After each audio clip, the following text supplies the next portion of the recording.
This is the Effective Living series brought to you by Petra Trust. We're in our first week. This is our third day. And today we're discussing purpose. Don't forget, we started off with why New Year's resolutions don't work and then how to plan your life with Michael Ohiniefa. Today my guest is Patrick Otieku-Boadu, who is a purpose and leadership development expert, author of almost 10 books now. How many? 19 books. Amazing. He is a transformational team leader. He's a corporate training consultant known for transforming teams and organizations through practical, psychological, and heart-centered development. A master practitioner in NLP and timeline therapy. He's an MBIT life coach, a certified heart math trainer, and a Clarity 4D business partner. And with a track record of empowering leaders across multiple sectors and 19 best-selling books to his name, Patrick continues to inspire professionals to lead with excellence, humanity, and maturity. Patrick, it's great to have you on the program again. Thank you, Bernard. And how are you? As you can tell. Happy New Year. Same to you, my brother. The compass for a life that matters. Yes. That's what you want to talk about. We just have 30 minutes. Sure, no problem. So what are you going to do? Let's get to it. Okay, excellent. So, and good morning and Happy New Year to our listeners. Mm-hmm. I'm excited to be here. Mm-hmm. And then we want to look at the topic of purpose. All right. What is purpose? So basically, when we say purpose, we are looking at a compass for your life. Now, let me try and give some. The word purpose is the same as meaning. Purpose gives you meaning.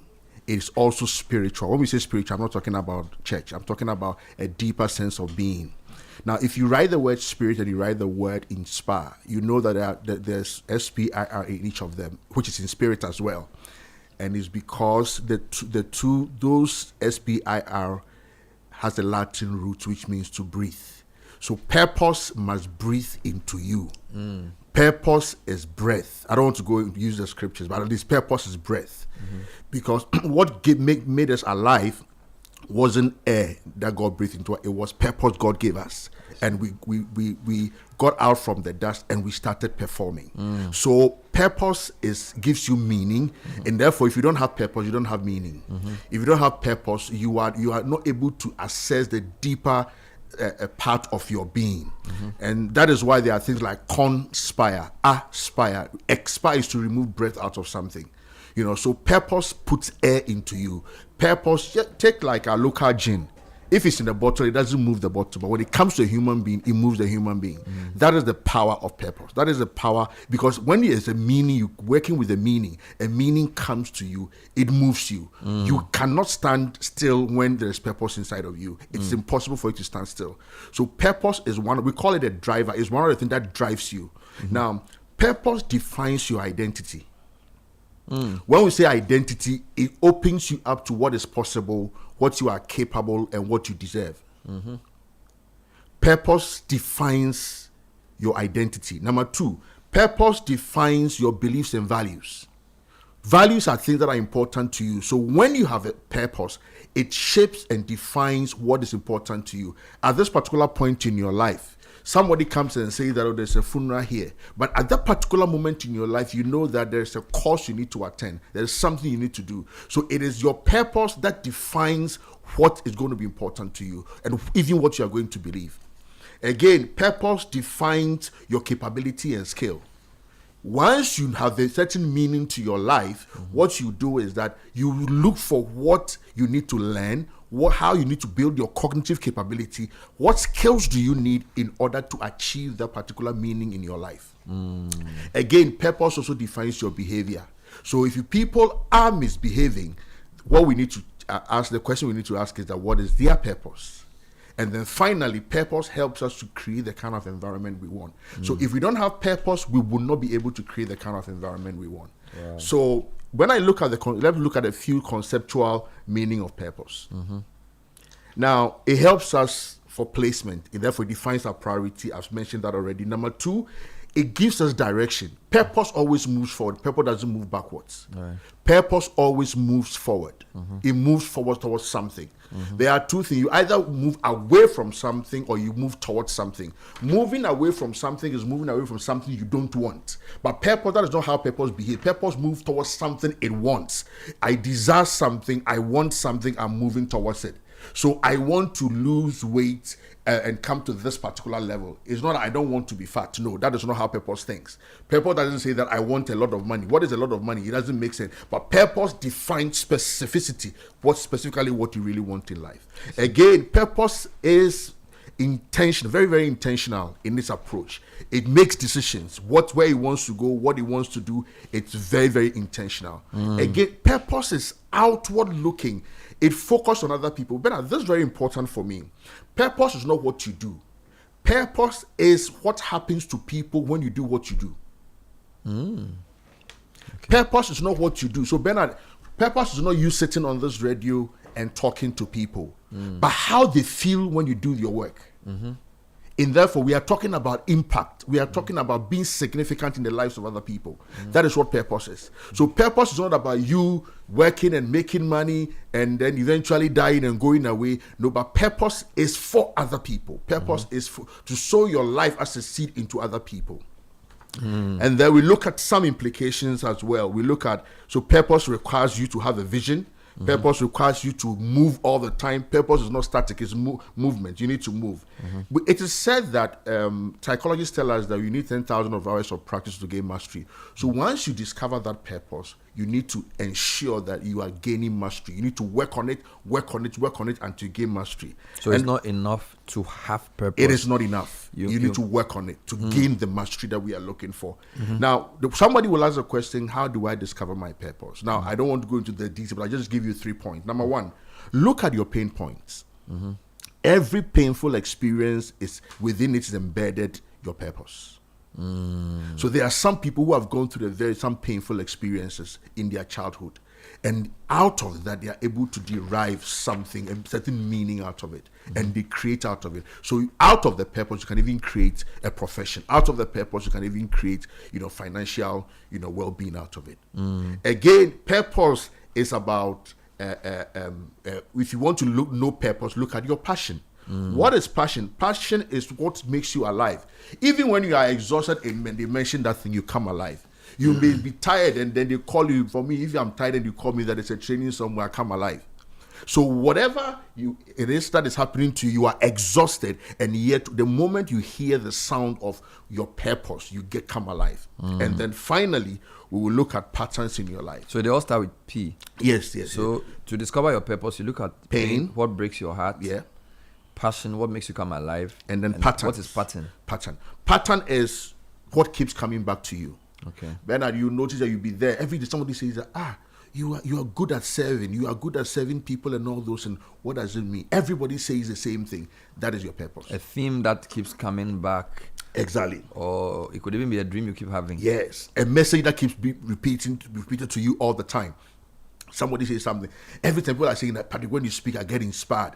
It just sets my purpose in motion. So I now have to ask, what do I need to ensure that I continue giving people the best? I need to read more. I need to write more books. I need to do more courses to be able to make relevant, master my craft, so that I'll be able to give the best to people. So when you wrote something I like, when life keeps repeating a message, it's no longer coincidence. It's a calling. Yeah. I like this. Yeah. So, by the way, listeners can send in their questions or comments on our WhatsApp number 053 998 6996. 053 998 6996. We were discussing purpose, and just to summarize what we've heard so far, purpose is meaning, and meaning is spiritual, and spirit is basically the original root of the word spirit is breath. To breathe. All right, so that's why SPI, that 3-letter part of the word spirit, is the same as inspire. Indeed, when you look at words like conspire, transpire, aspire, respire, expire, perspire, they are all from life. Exactly. So purpose is much more deeper than what you do. It also says purpose is not what you do, but the effect it has on people. Yeah. So, for example, You are a doctor, but your diagnosis heals people. So the purpose is the healing, not the doctoring. No. It's a means. So you don't. So it says purpose is not a job, it's not a title, it's not a salary, it's not a social media persona. It's what you were born to do. All right. There's something you said, but you didn't elaborate. Okay. This neurological levels for decision making. How does that relate to purpose? Or it's too complex? So that's why I'm saying that it sits at the top. It sits at the top, and that is the tip of the spear. If you look at it as a head of a spear, is the tip of the spear. So everything you are doing must begin with the purpose in mind, because it's the purpose. Once you define the purpose, what is driving you, for whom you exist, and for what you exist, that is what helps you to define your mission, and that is your identity. Oh, so purpose is for what and for whom? For whom? Identity is who you are. And under that is beliefs and values. You can also call that a mission. Identity, you can also call that a mission, that level as a mission. And then your beliefs and values is the why. Why you exist. And then the behavior is the what. Yes. And then the environment is the where and when. Yes. That's the context. The context, exactly. I see. So purpose is the most important of the those most five. Important. Actually, all the other ones are called filters, but purpose alone is a driver, because the moment you touch purpose, all the other ones change. They all change in line. Okay. So the other ones, you can work on them individually. So you can work on identity individually. You can work on beliefs and value individually. You can work on capability and skill. It may have some effect on the others, but the moment you touch on purpose, it drives all the other elements. We're still on the stages of purpose discovery. He talks about pain, passion, and pattern. So, do you have any model for listeners on how to think about purpose, or how they should process their purpose if they don't even know what their purpose is? How should listeners begin the process of discovering purpose? Now, I think one of the key things they can do is to start journaling. Sit down and start observing yourself and start putting something on paper. Okay, today, what did you go through? What happened? What was said to you? What was said about you? Read more, get exposed. As you do and then as you journal them, a pattern will start emerging. And when the patterns start emerging, you can also talk to people who are exposed to these areas, and they can guide you as well. You can have a mentor. You can have somebody can look at you. In fact, somebody many years ago, somebody looked at me and said, "Patrick, you have a public speaking voice." At that time, I didn't know what public speaking was. But right from there, I just asked myself, what is it? I started delving into it, researching into it. That one statement the person made changed me, and gave me that sense of purpose for me to pursue it, and it must make meaning to you. In fact, purpose is one thing that you can do and be exposed to, and you don't get tired. You do it and do it and do it. And somebody will be wondering, why are you sitting behind the organ for hours? You are doing all night, or you are doing midnight, you don't sleep, and you are behind the organ. They don't understand that is your purpose. They don't understand, that you are doing that because ultimately you are supposed to impact a certain life with whatever you are doing. You've separated or distinguished purpose from a job. Yes. From a salary or a title and all those things. But a lot of people feel like their jobs are an impediment to their fulfilling of their purpose. That is correct. Because, so let's put it this way, let's assume you are creative and your purpose is to design clothes that makes people look better. Yeah. So you believe that you have a calling in the fashion area. Yeah. You went to Legon to do admin, and therefore you are working in a bank. So a lot of times people feel like, what I'm doing now is not what I'm passionate about. I don't know what you should do. I mean, for some of us, our job sort of aligns with our purpose in a way. Exactly. So it's easier to come in every morning and talk because it's sort of related to the change you want to make. But not everybody has that. Yeah. What's your advice to people like that? Well, whilst you are working, still make time to develop that, develop your purpose and your calling.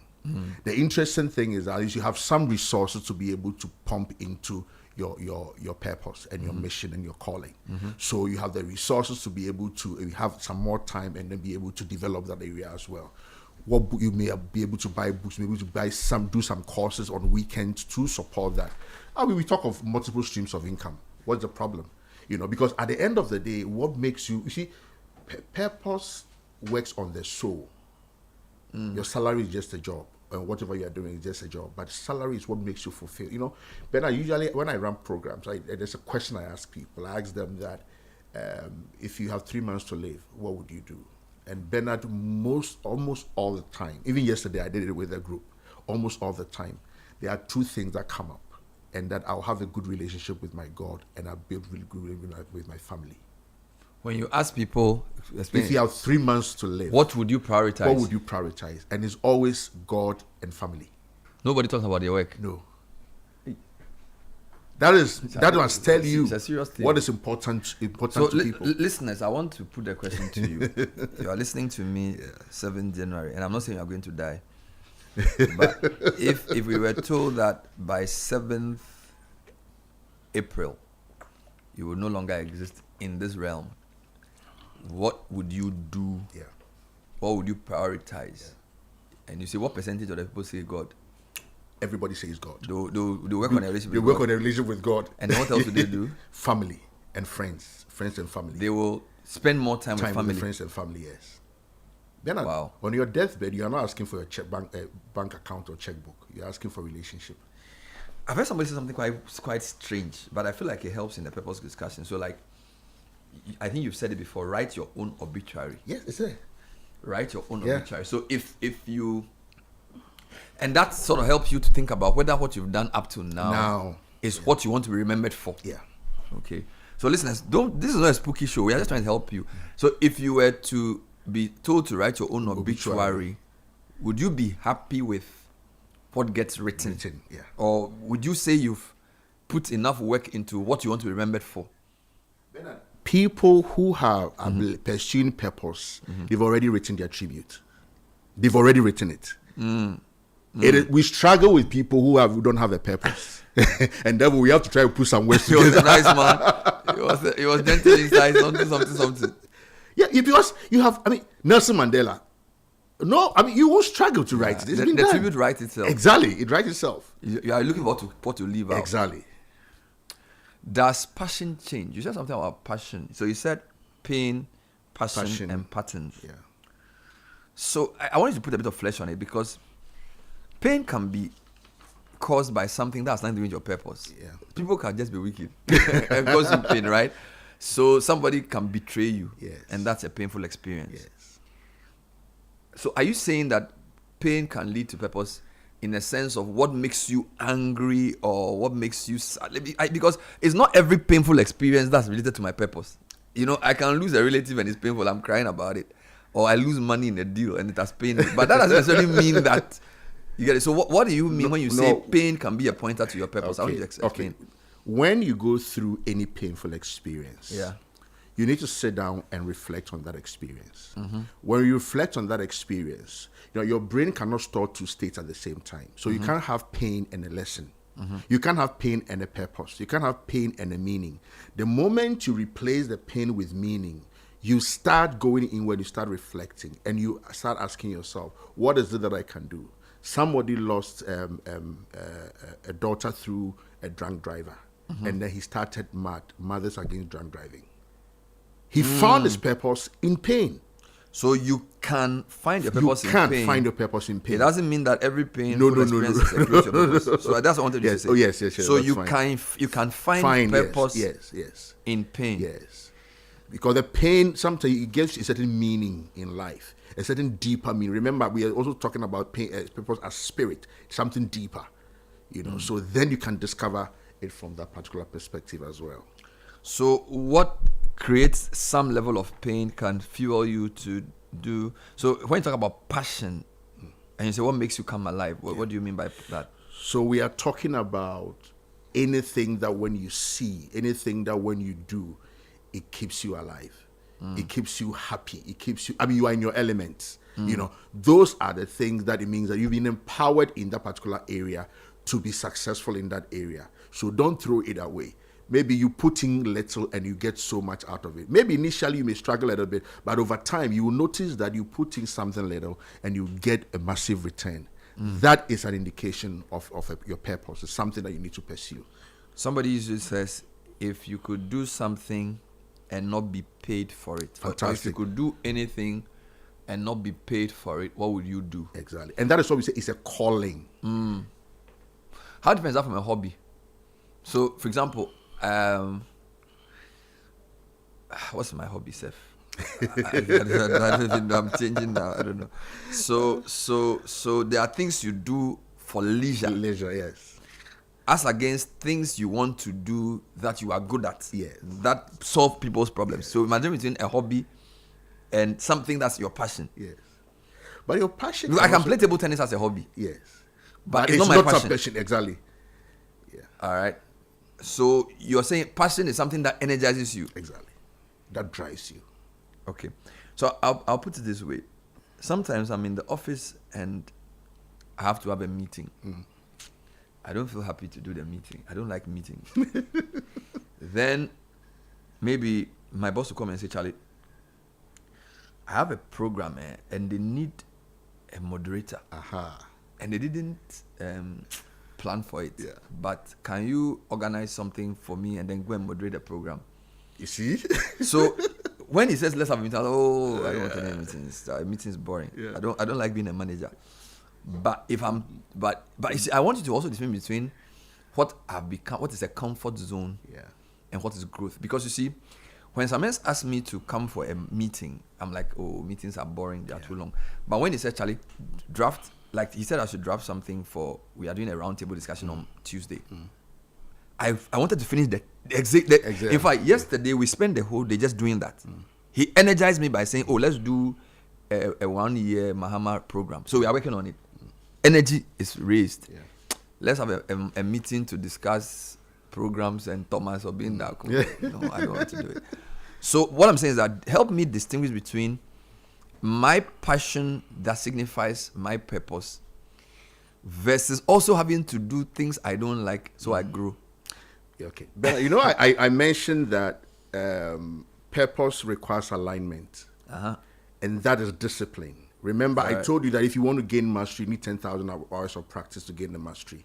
So that is where discipline comes in. So you don't just say, yes, this is my purpose. I'm pursuing it and all, and therefore I will not bring all these other elements. I will not bring all these other elements into it.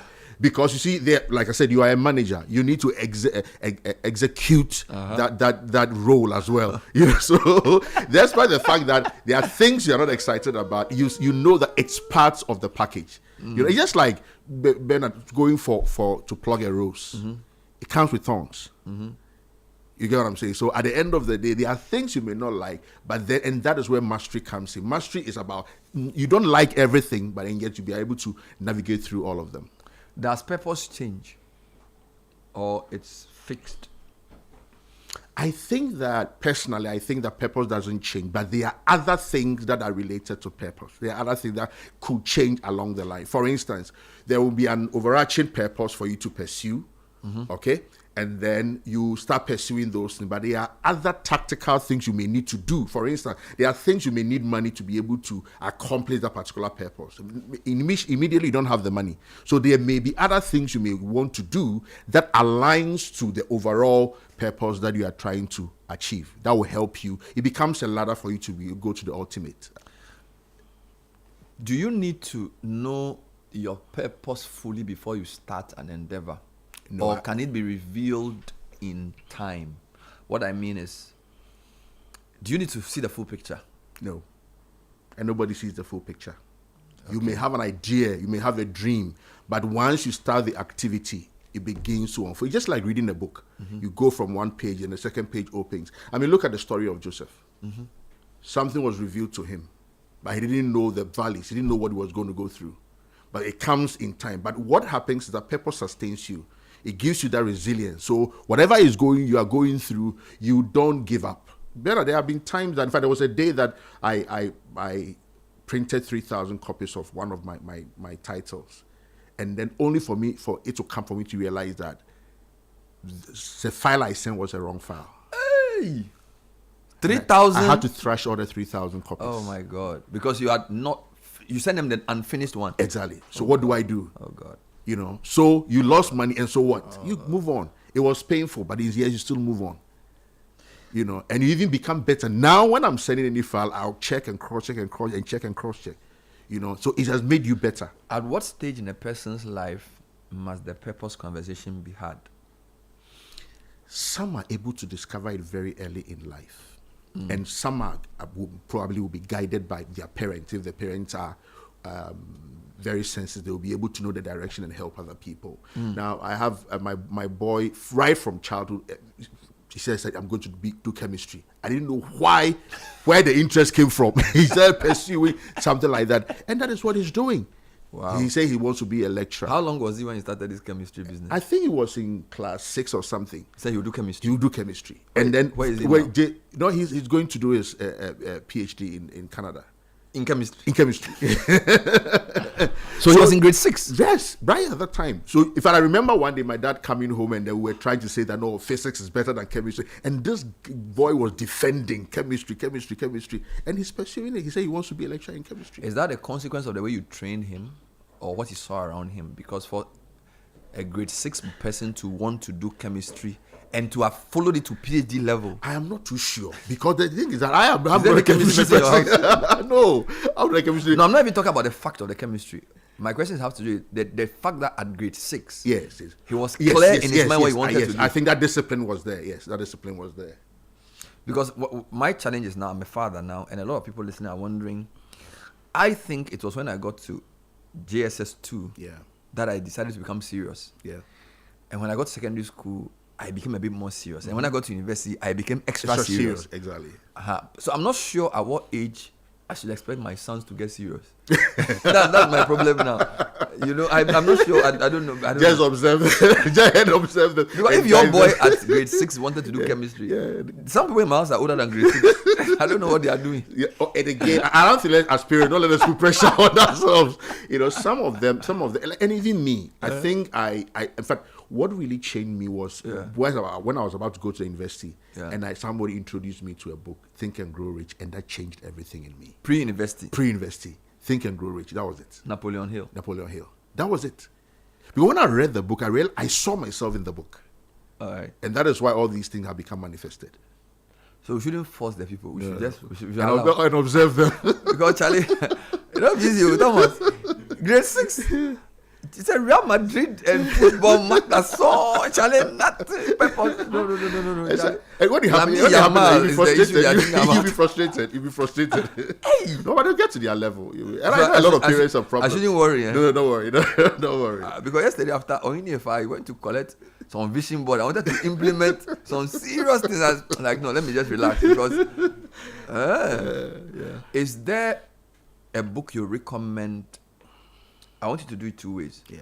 2 books you recommend for those who are about to start. So maybe pre-university person, and then maybe somebody who's already grown. So like somebody's in their 40s already, and they've been living their life just working, and they want to understand more this purpose thing. You've written 19 books, so I want you to give me your books, not another person's books. Okay, I think the pursuit. Which of your books? The pursuit. That is how to effectively set goals and achieve them.